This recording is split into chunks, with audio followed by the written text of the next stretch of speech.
Hey guys, welcome to Documentary Kit, and today we will be doing a biography on Ettore Bugatti. Number 1. Introduction of Ettore Bugatti. Ettore Arco Isidoro Bugatti was born in Milan, Italy on the 15th of September 1881, though his family was French.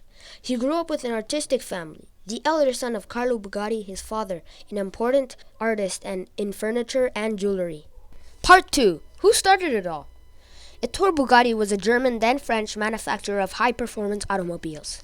The company was founded in 1909 in the then German city of Molsheim, Alsace, by the Italian-born industrial designer Ettore Bugatti. The cars were known for their design beauty and for their many race victories. Ettore Bugatti was the legendary founder of the Bugatti company and the designer of the most successful race cars and luxurious vehicles of his day.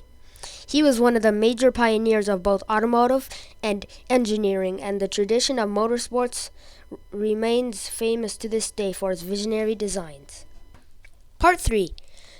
Growing into one of the best cars in the world. Between 1914 and 1918, the years of World War I, Bugatti developed and produced aircraft engines for both the American and French governments. License fees for the engineers gave Ettore the capital he needed to begin production at the Molsheim plant when the war ended. Bugatti increased production and hired more employees in January 1910. The first machines for Bugatti's plant were delivered. 5 cars were built that year, all 5 sold. The same year, Bugatti's assistant, Ernest Friedrich, drove Bugatti automobiles in races.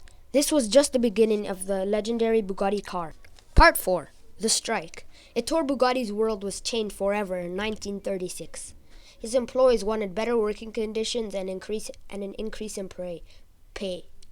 Ettore had always treated his workforce fairly, providing good social benefits and above-average earnings. This caused him to take the strike demands personally. Though he always had a close relationship with his employees, he now withdrew to his office in Paris. The strike had caused a rift in the Molsheim plant that never healed. Part 5. Le Mans victory. In 1937, drivers Robert Benoist and Pierre Wilmille were victorious at Le Mans. They drove a Model G57 tank. As the decade of the 1930s came to a close, Ettore Bugatti once again found himself in a financial problem. Jean, his son, encouraged him to enter a team race at the Le Mans.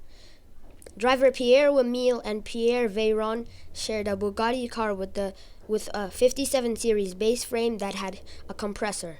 The two brought in an important win. This was the last big victory of the company.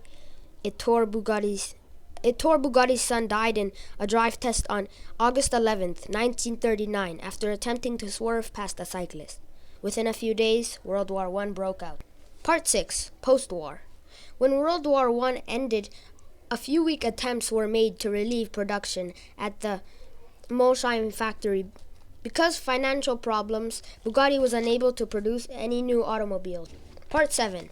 Ettore Bugatti dies. Ettore Bugatti contracted a lung infection and died in a Paris military hospital on August 21, 1947. During the time he had at the company, they made 7,900 automobiles, and many of them have survived to present day, which attests to Ettore's genius and skill he left behind. But sadly, after him and his son died, nobody could take the company, and they were forced to sell it to Rimac in 1963.